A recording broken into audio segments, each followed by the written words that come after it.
Mga katikalon, birada naman ta.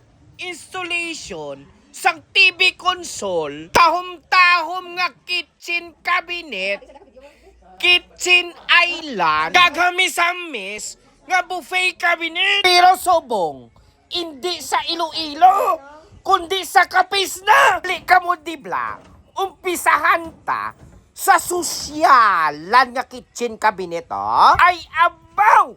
Smooth pre na.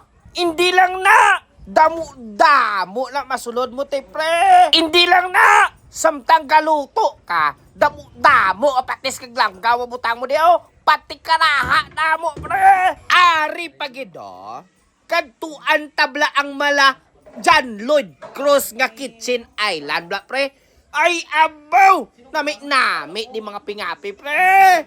Tahom! Hindi lang na basta may suga-suga, kundi damo ng storage mabuta mo na pre. Pero sa tuod lang, kung mag-amo ni mga kitchen cabinet mo, mahuya na tanga magsulod na. Tutabla sa buffet cabinet, very simple, pero beautiful. Kita nyo to?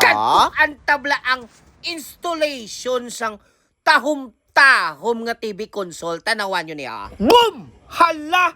Tahom-tahom! Pag may amo ka ni kasosyalan nga entertainment area, ma-entertain ka gid. Pero dali lang gid. Ang isa sa tag-iya sang balay diri, daw nagbayanggaw kay Master Tikalon.